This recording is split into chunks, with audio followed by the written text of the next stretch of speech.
धन्यवाद। अब मैं अनुरोध करता हूँ कुरुक्षेत्र एमपी के हमारे इंडियन नेशनल लोकल पार्टी के उम्मीदवार चौधरी अभय सिंह चौटाला जी।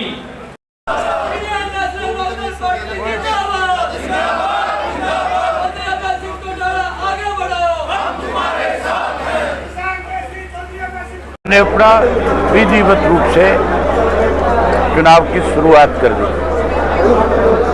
सबसे पहले हमारे कार्यकर्ताओं ने हल्के वाइज जो है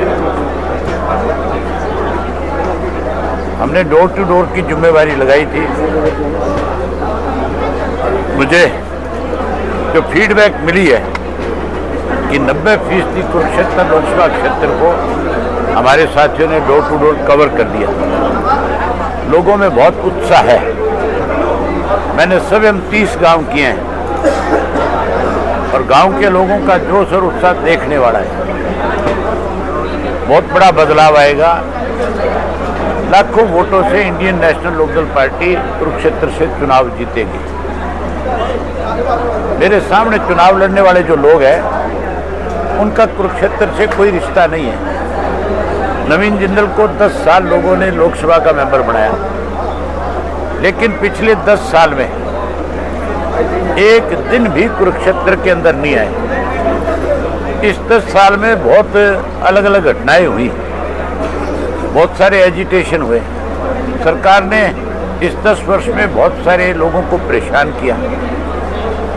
अगर कोई राजनीतिक व्यक्ति होता है जिसको लोगों ने भरोसा दिया हो, जिसको जिताया हो, तो उसकी जिम्मेवारी बनती है कि जब भी कोई इस तरह की विपदा आए तो उसमें उनके साथ आकर के खड़ा हो।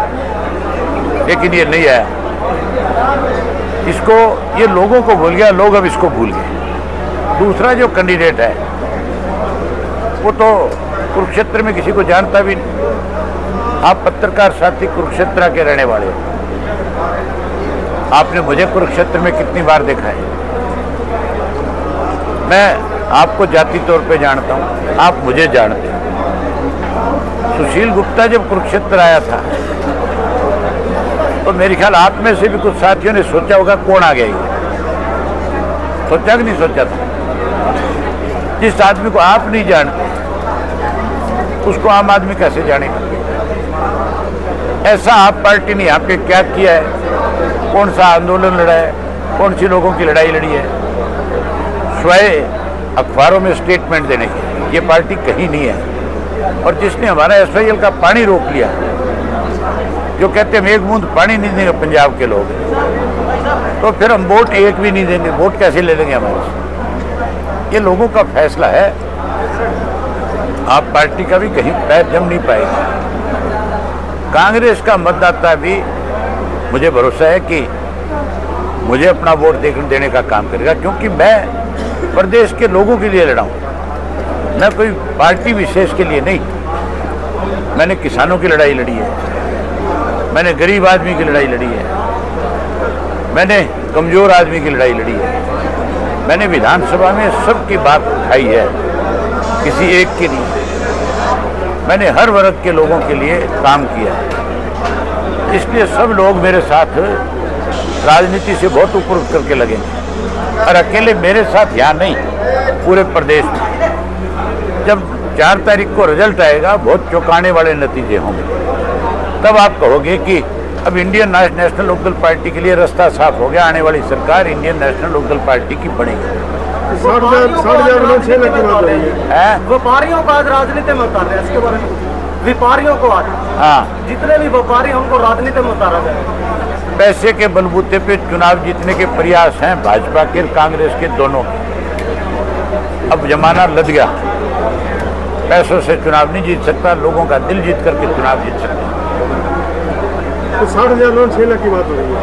60,000 वोट वाले 6 लाख की बात कर रहे हैं। मैं इसलिए ये बात कहता हूँ कि जिनके 60,000 वोट हैं वो ये कहते हैं कि मैं वोट काटने के लिए आया हूँ। जट सिख और जाट का 6 लाख वोट है, और जिसके साथ सबसे ज्यादा ज्यादती हुई है उसके बीच में जाकर के कोई ये कहे कि उनकी कौम का व्यक्ति वोट काटने के लिए आया है, वो कैसे सहन करेंगे इस बात को? आप इसका मतलब तो यहाँ पे जो है भाईचारा खराब करने के लिए आए हो। हमने भाईचारा बनाया है, हमने कभी बनिए की, जाट की, पंजाबी की या शेड्यूल कास्ट की राजनीति नहीं करी। हमने हर जाति, ये अशोक अरोड़ा आपके सामने रहा, उदाहरण है कुरुक्षेत्र का, कितने लंबे समय तक हमारी पार्टी का प्रेसिडेंट रहा था। अगर हम जात पात की राजनीति करते तो अशोक अरोड़ा प्रधान कैसे बनता। हमने सम्मान किया हर जाति का, लेकिन ये जाति पाति का जहर घोलने, इसलिए लोगों को बताना जरूरी है। तो कांग्रेस का क्या रहेगा? कांग्रेस अभी तो साथ दे रही है, लगता साथ देगी अपने पार्टी के साथ। किसका? आम आदमी पार्टी के साथ कांग्रेस नेता दे सकते हैं, मतदाता नहीं देगा। मतदाता मुझे वोट देगा क्योंकि मैंने उनकी लड़ाई लड़ी। आने वाले दिनों में नैलो के क्या कार्यक्रम रहने वाले? अब चुनाव लड़ रहे हैं भाई, आने वाले समय में लोगों के बीच में जाएंगे। Sir Indian